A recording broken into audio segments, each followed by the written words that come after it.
প্রায় কয়েকশো কোটি জন্ম পর আমি যাচ্ছি হচ্ছে গিয়ে টিউশন। একে তো আমি জীবনে টাইমে পৌঁছাতে পারি না, 0.5 ঘন্টা উপর থেকে লেট, আবার একজনের জন্য 0.5 ঘন্টা দাঁড়াতে গিয়ে 1 ঘন্টা লেট করে ঢুকেই বলছে আমার খিদে পেয়েছে। তো স্যার ওনার বিস্কিটটা আমাকে দিলেন খেতে, স্যার বলছেন আমার কাছে ছিল তো তুমি খাও। তারপর ওটা খেলাম, তারপর সবার সঙ্গে দেখা করে খুব ভালো লাগলো, অনেক দিন যাবত দেখা হয় না সবার সঙ্গে, এখন কলেজও যাওয়া হয় না। তারপরে আবার একজন বিস্কিট নিয়ে এসেছিলো তো ওটাও খেলাম, তারপরে আমার পেটে জায়গা থেকে গেছিলো, তার জন্য বেরিয়েই আবার লুচি তরকারি খেতে বসে গেছি। তারপর লুচি তরকারি খাওয়া দাওয়ার পর গেছিলাম একটু মলে একটু কেনাকাটির জন্য। তো এখানে দেখলাম এই যে বাচ্চাটা এটাকে খেলার মাঠ বানিয়ে দিয়েছে, এটা মল, এটা খেলার মাঠ, আমাকেও 2-4 বার বর মেরেও দিয়েছে। যাই হোক, তারপরে বাড়ি ফেরার সময় টোটো না পেয়ে জেঠিমাকে দেখতে পেয়ে জেঠিমার সঙ্গে চলে আসছে। এদিকে দেখি প্রচুর মেঘ উঠেছে, রাস্তায় বৃষ্টিও পেয়ে গেছিলাম। আর এখানটায় দেখো বাম ছিল, তো কেমন হলাম দুজন।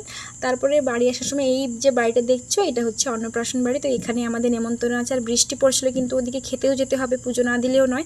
তো তাড়াতাড়ি করে পুজো দিয়ে দেখো এখানটায় প্রচুর বৃষ্টি হয়েছে, হঠাৎ করে হয়েছে কিন্তু প্রচুর বৃষ্টি হয়েছে। আর ওদের বাড়ি তারপরে গিয়ে মিষ্টি খেলাম, তারপরে ভাত টাত খেয়ে নিলাম।